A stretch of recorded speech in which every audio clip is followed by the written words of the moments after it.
Welcome to the Chronically Will podcast, where we hold real conversations with community that need to be heard. On today's episode, I have the wonderful opportunity and honor to record with Palesa. Palesa is someone who I reached out to maybe a few months back in a diabetic online community. And even though we were set to record a while ago, she's made sure I stayed on my toes and made sure that I came to this scheduled recording because I'm sure Palesa has some things, some insight based on her just worldly views that we should all get to know. Thank you, Palesa, for joining me. Hi, I'm Palesa Mkotu. I'm from South Africa and I'm 18. I enjoy advocating for diabetes. I've been a diabetic for like 2 years now. Yeah. You said 2 years now? Yeah. Oh, you're a diabetic baby. Look, a diabetic baby from South Africa. I think you're the first person I've recorded with from South Africa. Yeah, I think so too. No, sorry, you're the second person. I did record with another person from South Africa. It hasn't been released yet. She's from South Africa, but she lives in the UK. Okay. Where in South Africa are you from? I'm in the Free State in Bloemfontein. You said the Free State? Free State, yeah. Look, I've heard of it, but I need more information. Yeah. What's the Free State? Okay, the Free State, I think it's one of the provinces, yes. But I don't think it's like major, but I know it is one of the, how do I say that? It's one of the thingy. Is it like one of the big cities? One of the big cities? No, it's a metro, definitely, but it's not a big city as compared to Joburg and Cape Town. So, but I forgot how you say it, but I think it's one of those major marks of the country. Okay. Yeah. Okay, it's one of the major areas. Yeah. Like if you were to mention it to someone on the outskirts, they'd be like, "Yeah, okay, I know what you're talking exactly. about." I know what you're talking about, but I don't know the area.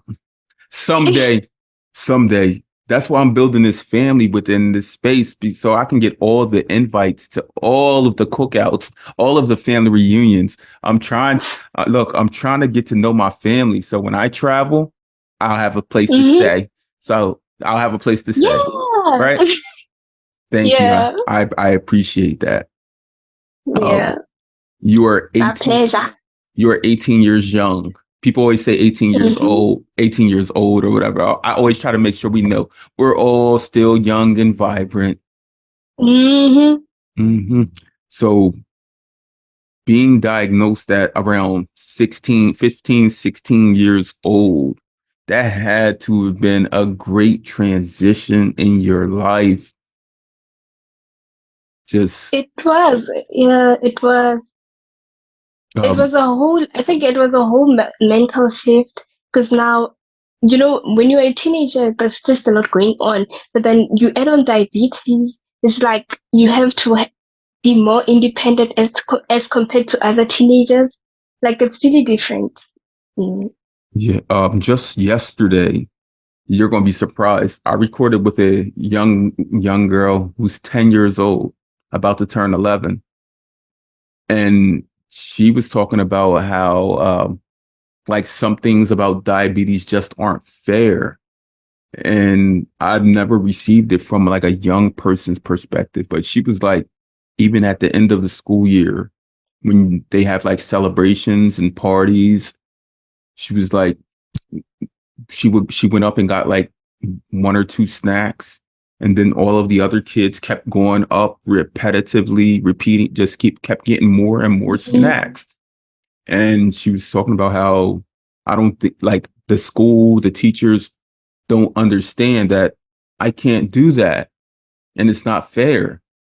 And I was like, wow, like just from her perspective. And I said, why can't the school tell each kid, like as a whole, like there's a limit to 3 snacks so that everyone can feel welcome. I was like, wow. So even I coming, think accommodate. Yeah, I'm sorry. go ahead. I think accommodating diabetes will always be like a complex thing for everyone. Because let's say you live with a family, for example, me, I live with a family that most of them they're not diabetic. In fact, all of them are not diabetic. Now, I cannot expect them to sacrifice everything they do in order to accommodate me. But me myself, I have to learn to accommodate myself and accommodate my thoughts as a diabetic. That no, this suits me, but that they're doing, maybe if they're eating like five more and I just ate three, I think it suits them, but I have to accommodate myself and be like, okay, now I have to think for myself and say, this is not going to work out for me. I need to have just three, and then maybe I can have some a little later or take insulin for it. So it's honestly still going to be a complex situation for us to like accommodate diabetes or for people to accommodate us as diabetics. I think it's a journey. Yeah, it's really a long journey. It is Yeah. even considering that most people know someone with diabetes, but Mm, not until you actually have it or you're the caregiver of someone with it do you truly understand what diabetes is. Now, yeah. did No. did you Because understand what also, diabetes was? no, I never did. I never did because I remember I thought like, okay, now I'm getting diagnosed with this. I'm probably going to get amputated. I'll probably be dead by like 20. But I think there's still so much more to look forward to with life. And I didn't understand what insulin is. I just knew people had to inject, but why? Like, why are you injecting? Like, why are you doing all these things? But now I understand that there's different types. There's why we need insulin. There's glucogen. So I do understand now. Like, there's a better understanding as to compared to previously. Yeah. Now, when you say that like a better understanding, I know here where I'm from, like in the US, like most of our understandings of things such as medical are from lived experience.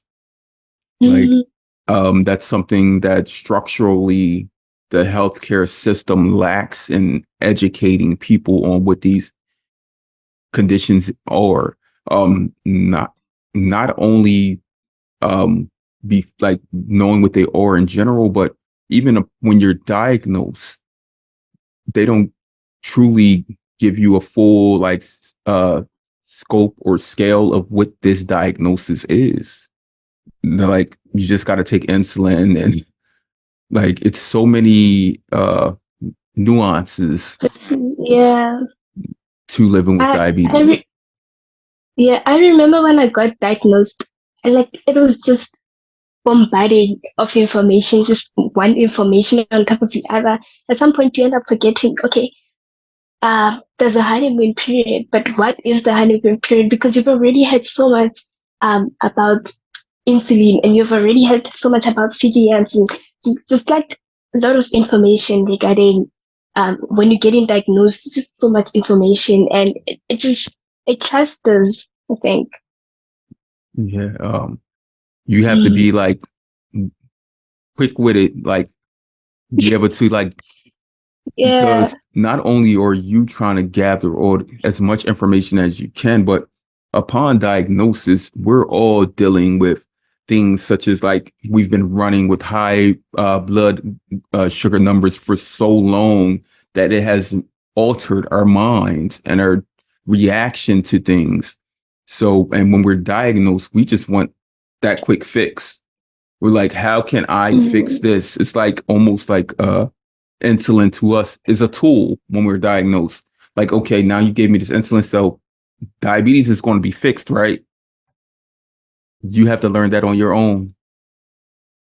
Well, yeah, but I did have support of my parents. It was something, but I do remember that my grandmother, she struggled to adapt even more than me.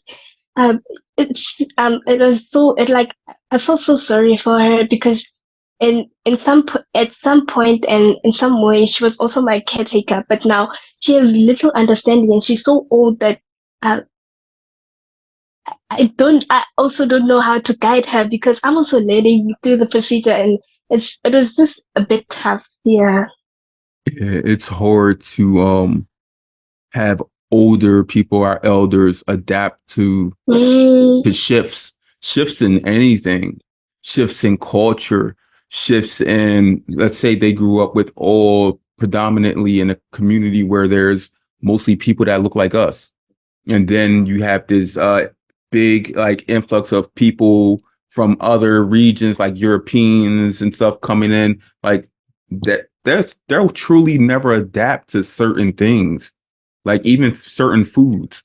Like I know mm. like my parents are older and there's certain things they will not try. They're like, I will never ever eat a taco.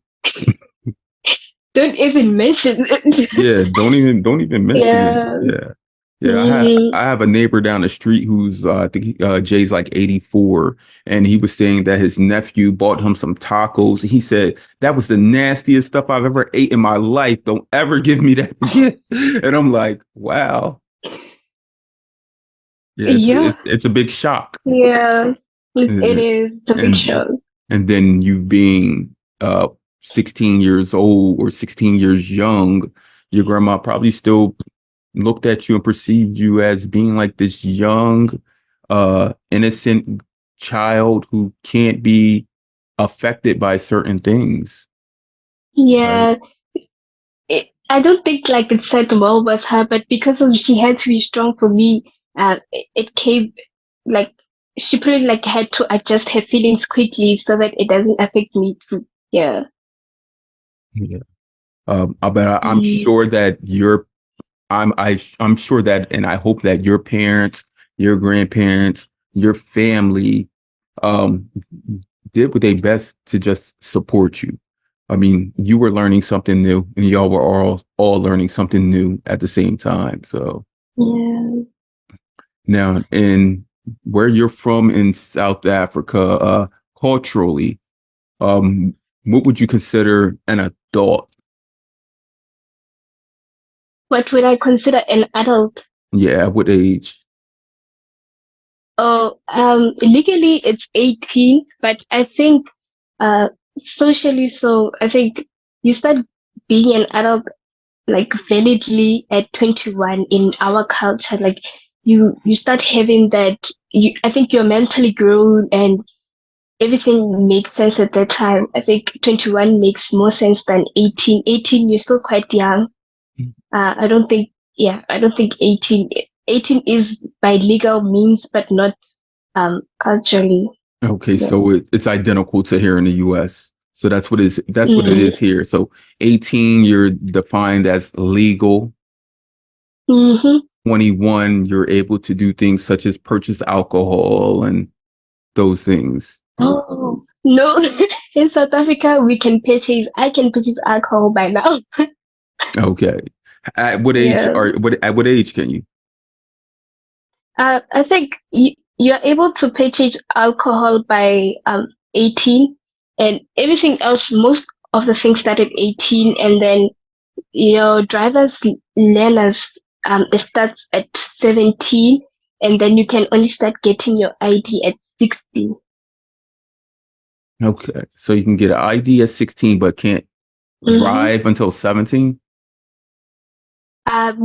You can drive until 17, and when you do get your learners, you have to have like an experienced driver with you. So that there's a separation between a learner's thingy and then there's a license. We have it here. It's learner's permit. Yeah, Yeah. yeah. I don't know what the how long you must have that before you formally get a driver's license. But yeah, it's very, very similar. Like a lot of the things you've Mm, mentioned seem mirrored or identical to things that occur here. okay.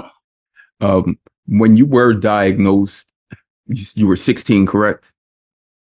When Yeah. you were diagnosed at 16, did you at any time have the thought that diabetes could or would go away?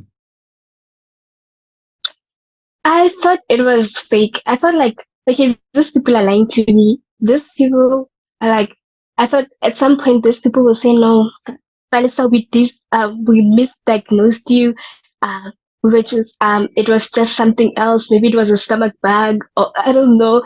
I thought maybe that, at some point they'd come and say that.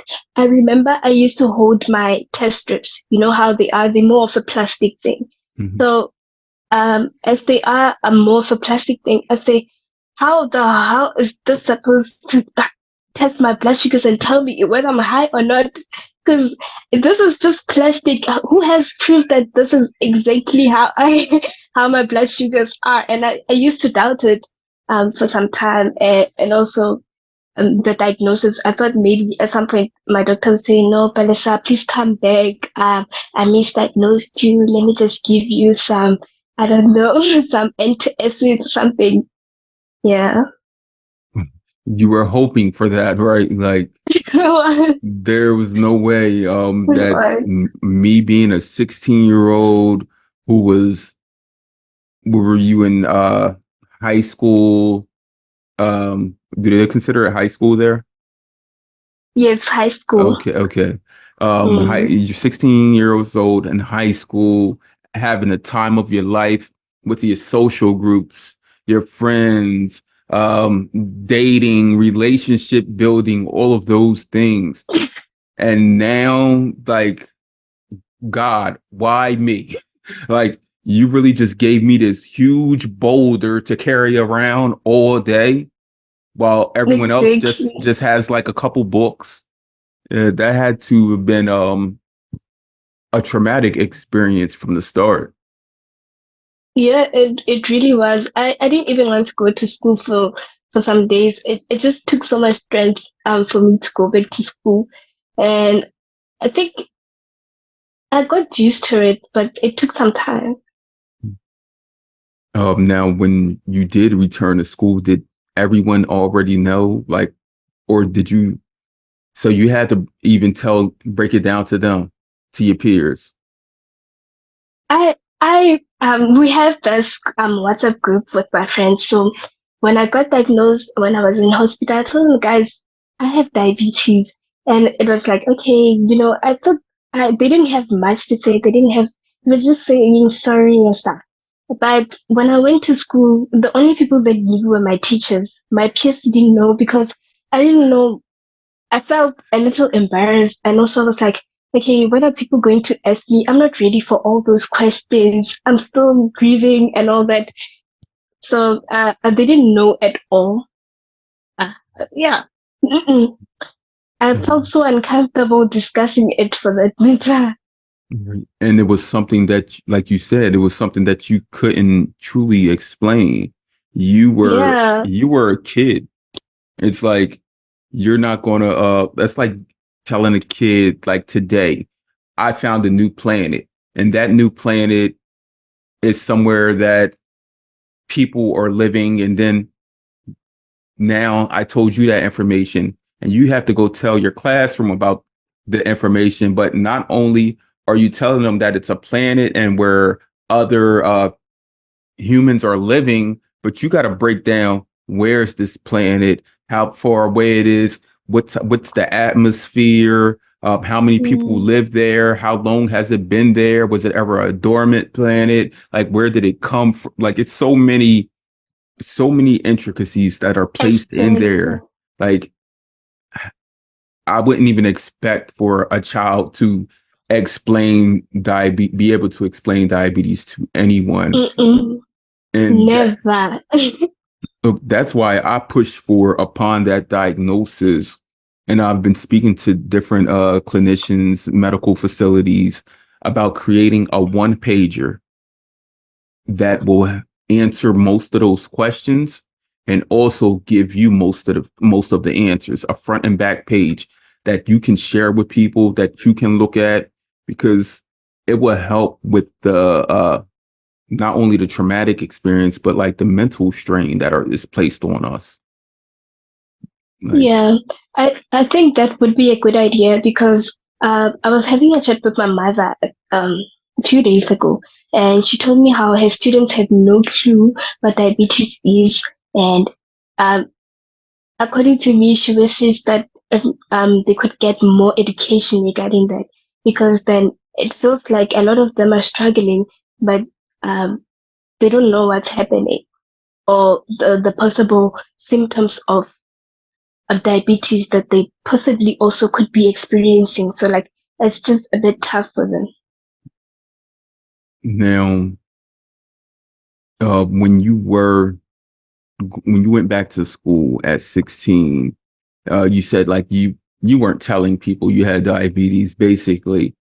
Now, was there any people who like found out and you were ever like almost like you said, ashamed, and you were like, no, like not me. I think people were curious, but at my school we do respect our spaces and respect how people feel. So I think they saw that I was reserving it to myself because I used to have this deal with my teachers that okay at this time before our break I go Mhm. to the bathroom and inject. That's before I got comfortable with injecting in public. So when I got comfortable with injecting in public, that's when people started asking me, okay, Palesa, why were you going out to go inject? And that's the point where I started explaining to everyone else what's happening. And also with my social media, I think that's when most of my classmates and my schoolmates found out. Yeah. Um, and that's crazy because like social media has helped us. It's almost given us like a sixth sense. Like like we know what our Yeah. our major five senses are, but it's like a sixth sense of like empowerment. Mm, Also just being able to share information and resources that we normally wouldn't be able to. We're able to attach and connect within communities so that it will help us in bettering who we are and able to just explain. Like today, instead of having to tell someone, you can just share a post with them. Like, this is how I'm feeling. yeah. You can just relate with just this random video on TikTok or something. Yeah. Uh, did it take a while for your peers to truly understand what it was that you had?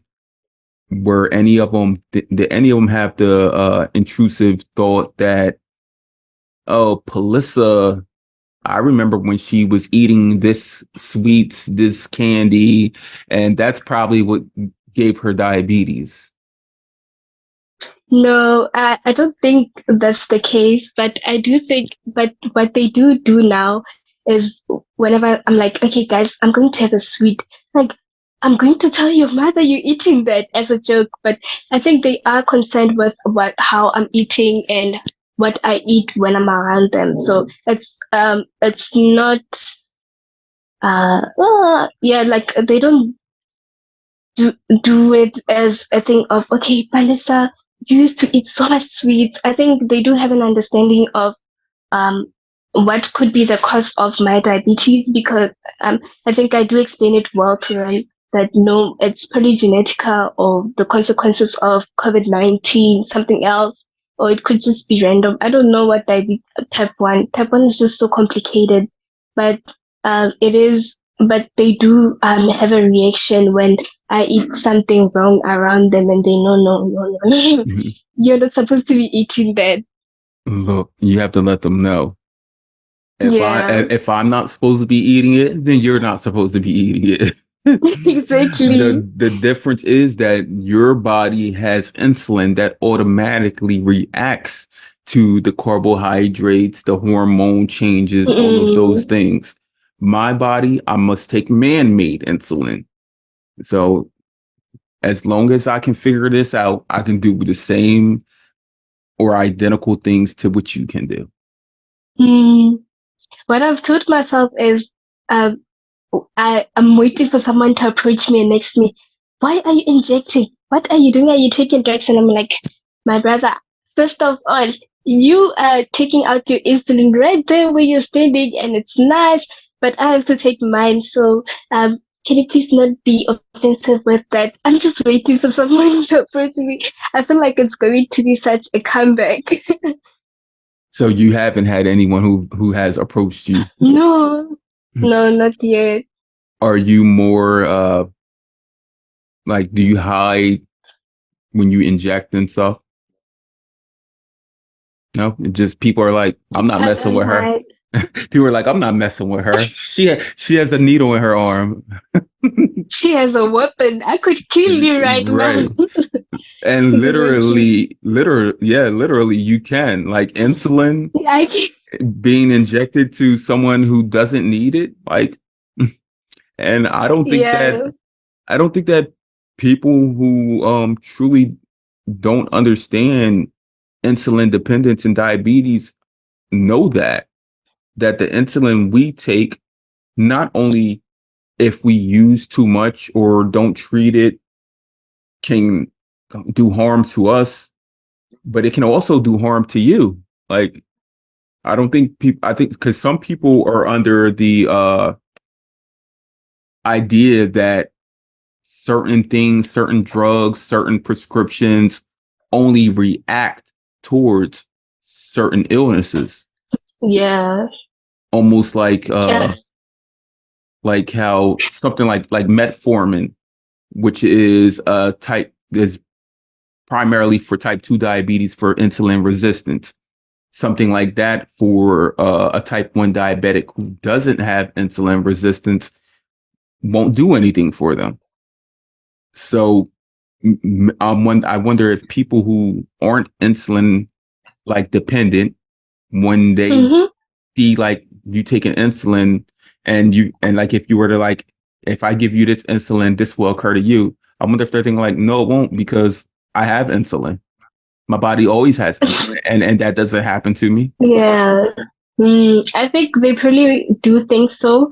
If they do not have much education or like know much about diabetes, they'll be like, oh no, it's more like taking pain pills. If I don't have the pain, it still will be there. It won't have a difference. So, I think some of them do have that concept in their mind.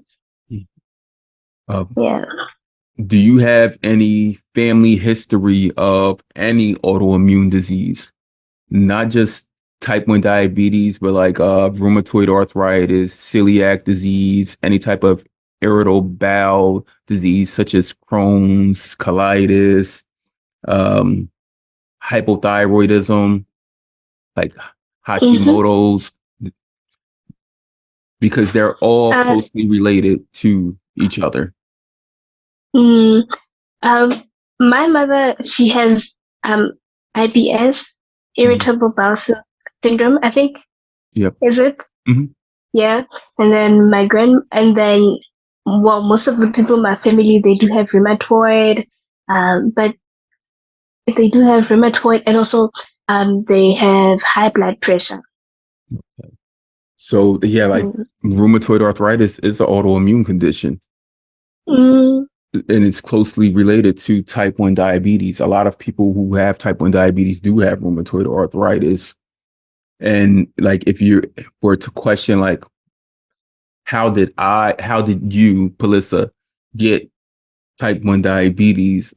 Just know that there were already genetic markers there in place. If someone in your family yeah. has rheumatoid arthritis, irritable bowel Yeah. disease, if it's autoimmune, Mm, because like you didn't get the RA, you didn't get the IBS, but you got the type 1 diabetes. yeah. Yeah. And Yeah. you you said that it was during the heart of the pandemic, right? Hmm.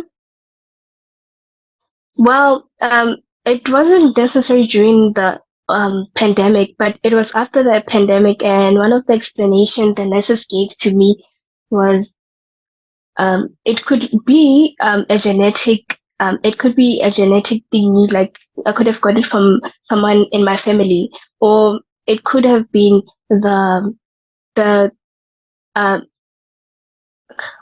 the thingy, the results of the pandemic. So let's say I had COVID in, I think, 2021. So since I had COVID, it could have been that it messed up my system. So right now, I'm not sure because I don't have any like distinct trace of where I could have gotten diabetes because my mom only has insulin resistance. And the people that have type 2 in my family are very like more of external members of the family. Okay. So with any Yeah. autoimmune condition, but particularly with something such as type 1 diabetes, um, it there is a triggered response, but that triggered response is a Mm, triggered autoimmune response. So if you have type 1 diabetes, then you already have the markers, yeah. the auto antibodies. I don't know if you've done auto antibody testing, but you have those auto antibodies, and typically they are reactive to things such as illness, viruses, even like traumatic experiences. Like there's many things that can ignite them. So um, the pandemic, throughout the pandemic, many people were identified or diagnosed with Yeah. type 1 diabetes. I mean, Yeah. it was all of the above. It was a traumatic experience It was. from the No. beginning. Like seriously, like Mm, you're 18 years old. Can you think of like a greater world or global um concern that has happened in your lifetime? mm, no, not necessarily. I don't remember. Besides being diagnosed, I don't remember much that could have been more affecting than diabetes. Yeah, and that Yeah. the pandemic was it was like Yeah, every the pandemic. like it was almost like Resident Evil. I don't know if you know that. Like it was like a zombie takeover almost. Like we were trying to do whatever It we could was. not to become part of this apocalyptic doom. And for me, it was really scary because at the time, obviously my mom had high blood. That's fine. But I also had asthma. So now I had to make sure that this asthma thing doesn't go along with the COVID-19 that I had. I had to really protect myself even before I contracted the virus, um, and make sure just that I stay inside. Like for me, it was a real rude. Like I didn't even go to school. Uh, yeah, the COVID-19 time, it was so horrible because now you know how asthma was like related to um COVID-19 because it's asthma is also like a respiratory sickness. Hmm. So I had asthma at that time and I had to be so fragile with myself. Like I had more rules more than a normal person would because I remember I I was I only went to school I think 2 months after my classmates and the other learners from my school went back to school. So for me it took time for me to adjust to the virus and now it knowing that diabetes may possibly come from the fact that COVID-19 was here and it triggered something. It's just like okay now this virus really couldn't do any better for anyone else. Yeah. The Yeah. virus was, I mean, like I said, it was truly like wreaking havoc and fear on everyone Mm, because I mean, we should fear the unknown as opposed to things we do know and things we do see. Like the unknown is like, I don't know how to explain. It's like, wow, because during the beginning stages of the pandemic, before it even hit, places like South Africa, the US. Like all we saw Mhm. was it in China, and it was considered like almost like an instant death when they were talking about it. Yeah, Um, it's still more like a death penalty. mhm. Like it was like Yeah, because the people would just die instantly.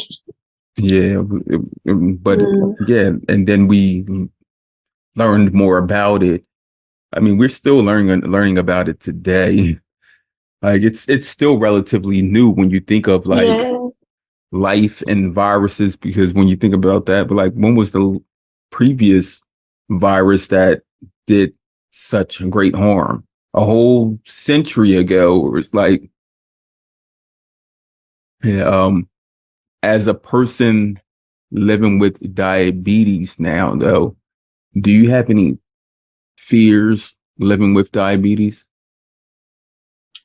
I think my fears are dying without achieving my goals because I think diabetes is quite an unpredictable disease. Also, I think one of my fears is being excluded from society, but I don't think that's more of something that's going to happen because I think the world is becoming more accommodative of people.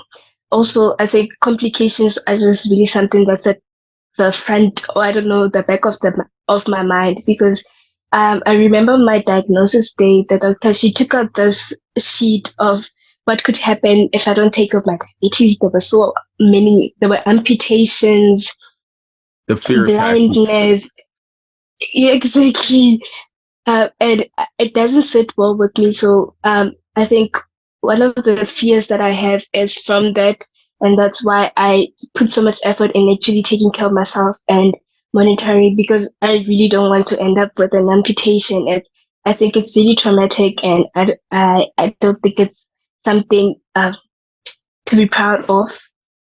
Yeah, Those are real fears because yeah, I mean, I don't want you to be any less than the person that you are. And I want you to become whole as the person you are, not having to fight and struggle for your health, whether that's exactly. physical or mental, because Mm, diabetes, as it breaks down, does affect us both physically and mentally, and more, even more so when our blood sugars are elevated over time, where complications do develop.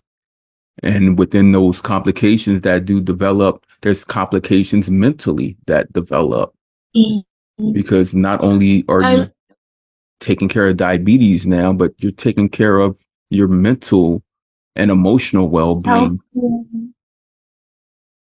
No, I remember I was job shadowing a dietitian and I asked her about all those aspects of having hmm, a patient that has an amputation or blindness, and she told me that the doctors are just as vague as they possibly could be. They just say it as it is, and their job as they become this therapist because honestly, that process, yes, it's done. It's there to save your life, or it's there to better your health by amputating you, but still it has this really harmful and traumatic effect on your mental health, and I don't think most people consider it. They just know, okay, my okay, my soul is going to get amputated, but that's not just it. Right. You have so many other aspects to deal with, that the fact that, okay, I don't have a leg anymore, what now? Yeah. And today, with modern technology, the advancements of insulins and things, like we don't see as many um, complications such as Yeah. amputations.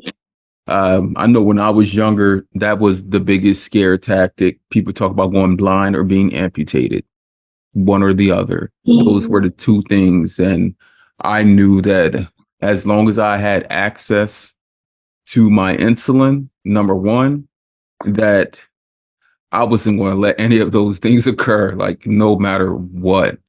But at the same time, we don't even control that. Like if at any given time your pharmacy no longer produces this insulin, or your city, it's become hard to find, like what do we do? I think also insulin on its own, it's so hard. In South Africa, I don't know if you guys also struggle. The medical aid will tell you, no, it's not your time yet to get insulin. But now, the fact that you're telling me that I cannot get insulin yet, how do you expect me to live with diabetes or without insulin for some time? And fact is, even in South Africa, some of us are paying for this insulin, but they will tell us no, and they will just give us so many issues. So when you said that the fact that you have access to insulin, I remember that part that sometimes you go to the pharmacy and they will look you in the eye and they will tell you that your medical aid refuses to give you more insulin. It's not your time yet. And you still have to pay more charges in order to get that very same insulin. And I think that's very crazy. I think we are at a point where insulin should just be made free for us. Yes, it cannot be made free as like an over the counter thing because obviously some people will use it to an unfair advantage, maybe to kill someone else. But the fact is, refusing us insulin or refusing us test strips or CGMs, I don't think it makes sense. And you're right on with that. It does not make sense at all. Like Mm-mm. how can you refuse or deny someone a life-sustaining thing such as insulin? We need Such our as insulin. we need our hearts to pump blood, right? We need our Mm-hmm. brains to be able to form thoughts and so many other things. You can't tell someone like, okay, you can't get blood to help your brain and heart circulate and communicate with each other, No. right? Mm-mm. Because like I hear people like they compare insulin, they're like, well, I need my inhaler. I mean, I'm asthmatic as well, as like just like yourself, but I can't compare it to an inhaler because I know that I can go days without my Mm-hmm. inhaler. Um, because mostly it's like environmental. I can stay in the house without insulin. Exactly.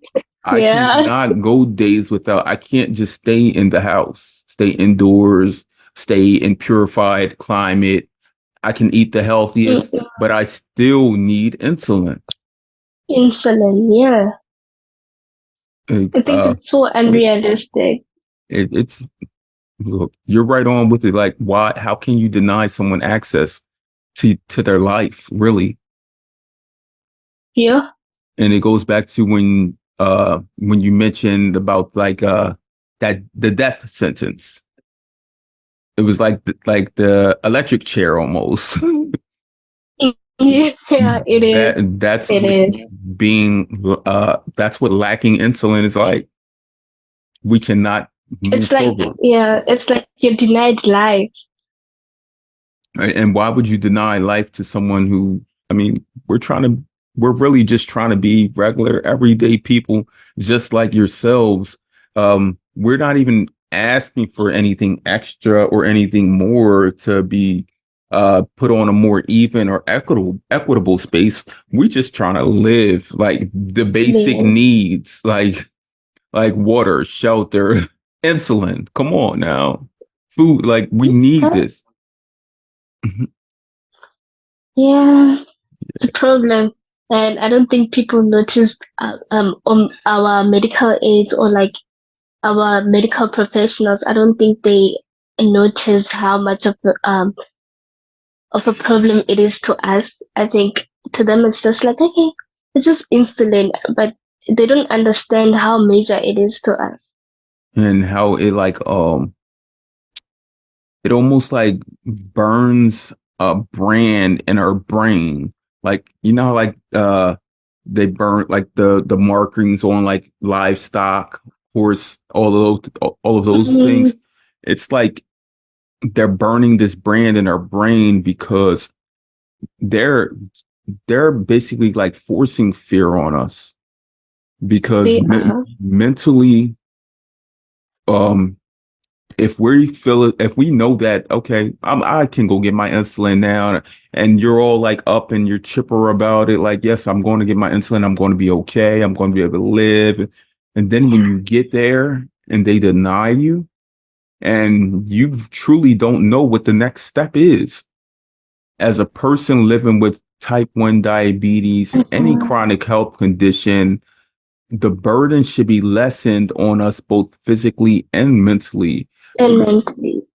The world I agree. in general does not understand the mental and emotional burden that is placed upon us, whether that means actually having to inject insulin, knowing that we have this diagnosis, having to explain it to people, having to fight for it, having to learn how Mm. to access it, learn how to access the technology, contact the customer service people. We have the medical people, bless you. We have the medical people who reject or deny us information and education. It's such a burden placed on us. It's more than just insulin. It is. It's more than just insulin. It's so many aspects that I don't think other people consider. And and we also didn't know before we got diagnosed. But it's like it's so like there's no rest. Like I don't think there's a day where a diabetic is going to say, my mind is on rest today. I'm not thinking about test strips. I'm not thinking about carb counting. I'm not thinking about possible consequences for me eating chips or for me eating pizza. This is a lot. And it's not only physically, because physically we also have so many scars. We have scars from the insulin injections, we have scars from the testing, we have scars from the CDMs. I can probably see like my arm here. There's so many scars there. I was going to like take a photo and say the arm of a diabetic. If you know, you know, because that's just how it is. It is diabetes. It may look to the outside world as though it's easy because we have this technology and things today, Mm, but nothing about it is easy. nothing. It's Yeah, hard. no. It is hard. Diabetes is hard. It's not impossible. It's not impossible because we are super warriors that can break through any barriers, but it is Mm, hard considering that we can't go out back and make insulin.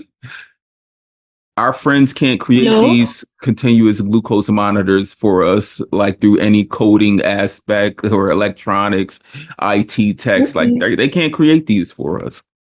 Like we're truly dependent on other people Mm. to be alive. In- Including the concept of pancreas implants. I think we still have to depend on other people to donate us their pancreases, because I mean uh, if we start doing those pancreas implants, what's going to happen to other people? Are they going to have to die first for us to get their pancreases? Like I Mhm. think that whole aspect, that whole conversation about the transplants, I think it's just really sensitive. And I think for a long time, even probably our children or like our future kids are going to have to depend on CGS, because that concept it feels like a fairy tale. Yeah. Yeah, you're right. So the only way you can actually receive a pancreas transplant is from like a deceased donor. Like Exactly. because a Yeah, person that's can't live without it. mm, Right. So yeah. even when we consider like research and science today, where there are people who are able to do these clinical studies and research or being able to live without insulin for some time. and they're continuing to do that research. It takes so much that goes into doing that research. I was in a Mm, thread. I was in a thread the other day on Instagram where the ADA were talking about their new beta cell research and how there's been people, I know there's been upwards of like 12 people who've been in these clinical trials over the last 4 years that have not had to use insulin over the last 3 to 4 years. And one person in the comments, she said directly, when is it going to be available to me? She was like, I don't care if it's FDA approved. As a person living with type 1 diabetes, I'm willing to try this. And I felt that. mm. Like, I truly did feel that, like, just given a day without this would be so amazing. But 3 to 4 years without it, it's worth the trial and error, I think. Yeah, let's just do it. Yeah, look, you could be living Yeah, you could have your 21st birthday without worrying about diabetes. you and eat the whole cake alone. I'm not involving anyone else. That's mine. Mhm.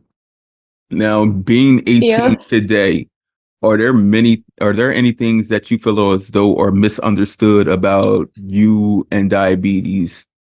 Like, does it affect you in relationships, whether that's in with significant others, with peers, friends? Uh, I think the main aspect is having the other person that you in a relationship understand where you come from and what diabetes is. Because being in a friendship, for example, with a friend that doesn't understand that, okay, when we out and when we're going to have fun, I need to constantly check my blood sugars and you have to be patient. I think um having people like having to teach people and having to have them understand where you come from and why you do all of this regarding your diabetes and just letting them understand, okay, guys, my friend, me having to inject doesn't mean that I'm pretty intentionally trying to embarrass you or trying to kill the fun. I'm just really trying to be able to have the fun with you. So have an understanding. So I think it's diabetes is something that I constantly have to teach the people around me. I constantly have to teach anyone who I'm in any sort of relationship with, whether it's romantically or like a friendship or uh, um I don't know what else. Yeah, Yeah. It's a learning process. That's all I it's a have to learning say. process. No one's Mm, going to get it from day one. We didn't get it from day one, even though no. we were forced this information and we were forced to learn it. Other people aren't forced to learn it. The only other people I Mm, can see that are forced to learn it are parents that are raising young children. Like, yeah, they're forced to learn it. So they. they may even know it more than an adult living with diabetes. It's just Mm, like if their toddler's diagnosed, let's say at 2 years old, and now today their toddler is 16, 17 years old. They've spent a great yeah. portion of the time learning diabetes, not only learning about Mm, insulin, but they've slept next to their child in the bed overnight, and they can truly like react and respond to just like their child's movements. Yeah, that parental yeah, it's a sense. lot. Um, has diabetes like helped you or changed like your confidence? And because I know ahead of diabetes, I mean, I've always been like this guy who doesn't really care about what other people think or whatever. But diabetes has made me also be more inclined and be more empathetic towards other people and their lived experiences, chronic health conditions, all of those things. I think diabetes has been, it's grown me, you know, because I was at a point before I got diagnosed, I was at a point where I didn't know who I am or like understand most of the things about myself. But now, if you ask me something about myself, I'd probably give a like more brief description or my more brief explanation of why I do something, what my purpose is, why I'm orientated to something else, why I believe in something else.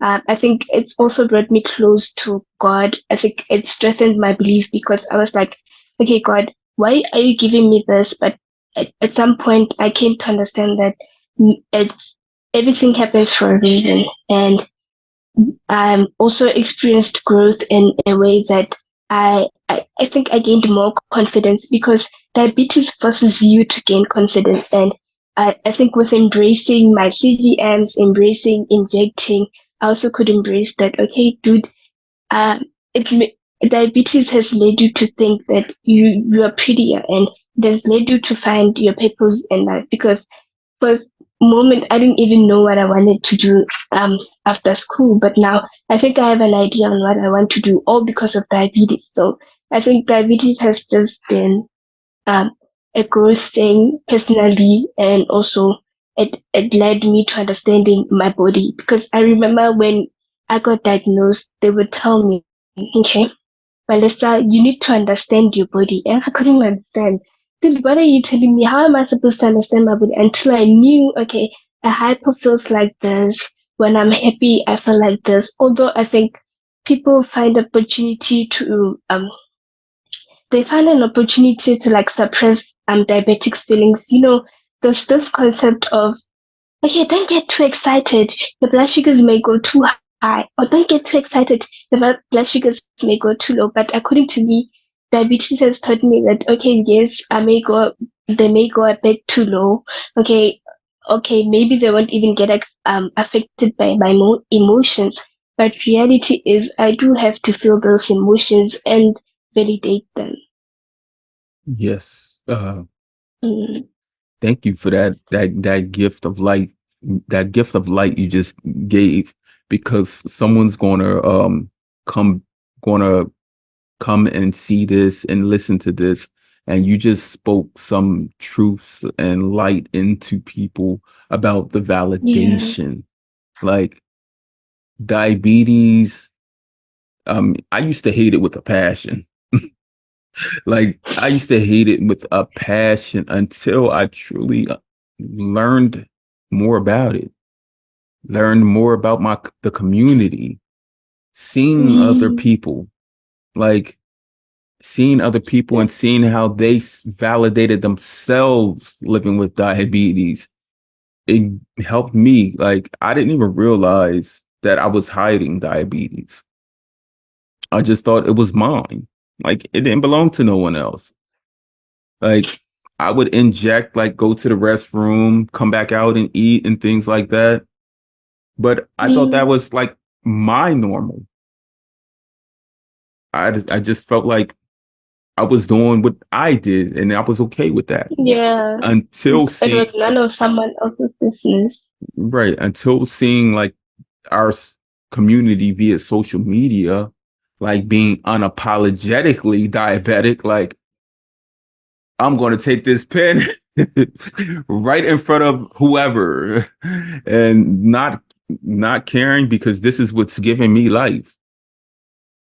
Mm, Yeah, and yeah, you've just I'm sh- I'm sure you are going to help the next person in line because like I didn't know you personally before this conversation, Palisa, yeah. at all.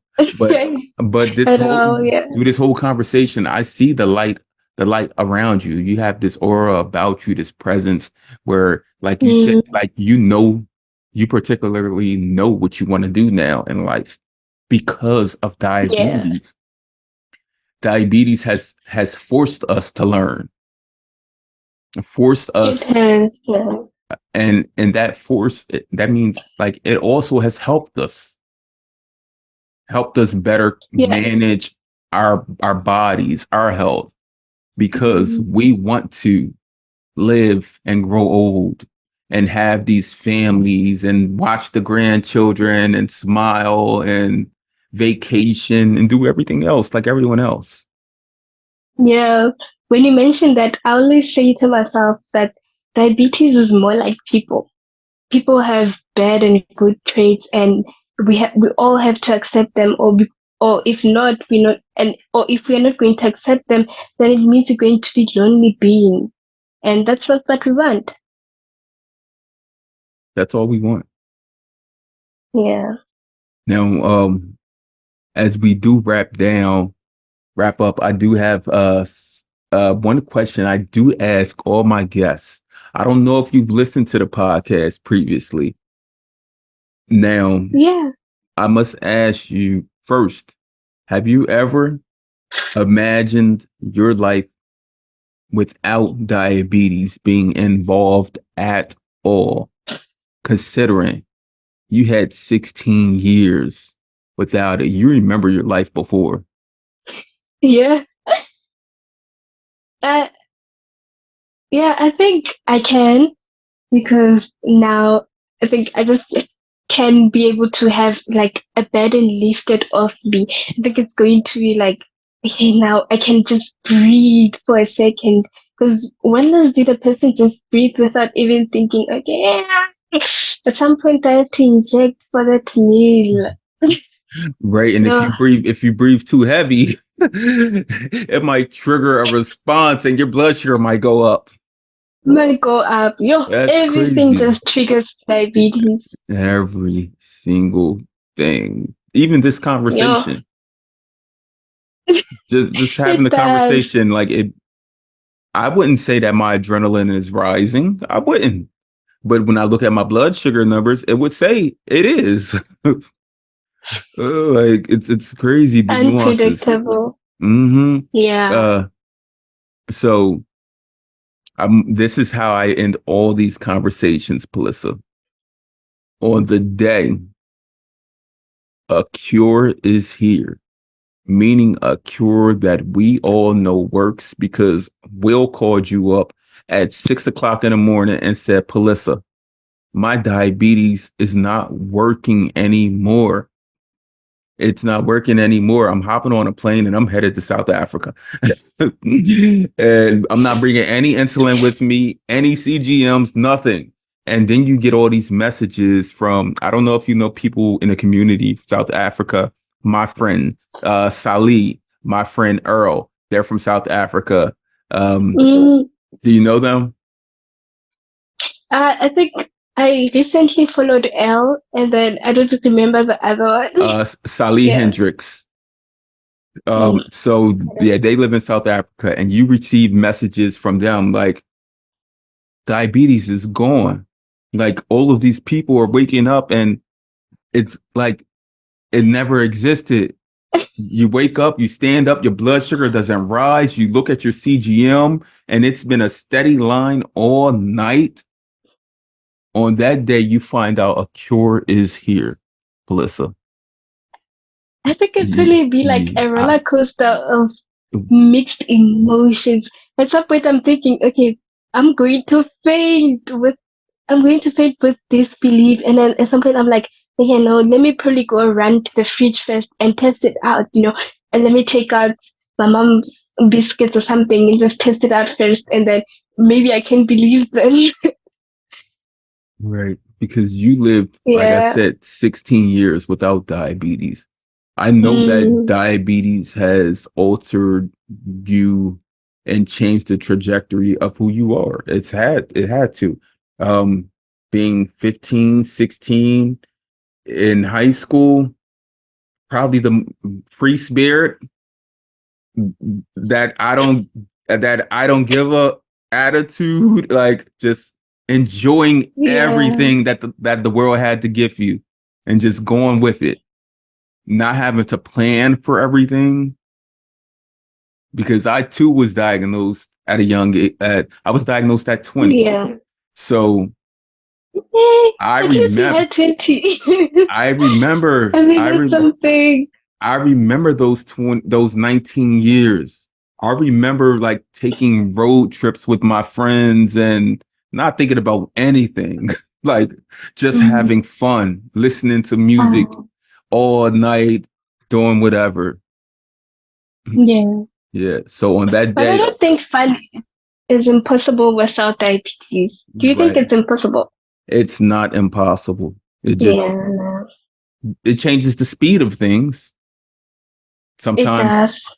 I mean, it's not like you can hop in a car and just drive out and drive for 5, 6 hours and stop at a gas station every so often. With diabetes, Mm, it's more bumps in the road. You gotta constant, yeah. Yeah, you gotta stop at more gas stations. You gotta take breaks at rest stops. Those are is things like that. Noise. Yeah. And before we go, Palesa, is there anything that we did not cover that you want to cover in this conversation? I went through all of your notes. You probably didn't even notice, but I did. Okay, yeah. Oh, I just also remember. You remember you asked me about Bloemfontein and Free State. Say Okay, that. what I was trying to say Say that again. is the fact Uh, that uh you remember you asked about Free State and Bloemfontein, all of where I'm from. mhm. Now I remember, man, I gatekept, and I was really nervous at that moment. Now I remember that Free State was actually called the City of Roses. Or Bloemfontein was called the City of Roses. But now I don't know why, What? because right now this right now, there's not much of roses in Bloemfontein. It's like really down. And also, when I said the major part of South Africa, I meant that Bloemfontein is a capital city in South Africa. Okay. Look, I Yeah. was like, whatever it is, Palesa, I can tell you this: you're a winner. Yeah. And I can't wait to see what you have to offer us for the future because not only are you someone that needs to be heard, but I can sense that you're going to be someone who's going to be unapologetically you, who's going to stand up to bat for people like us, and you're going to take on and over the world. So, Palissa, thank you wholeheartedly for joining me on a Chronically Will podcast, where we hold real conversations with community that need to be heard. Palissa, you are someone that needs to be heard. Thank you. Thank you. Bye.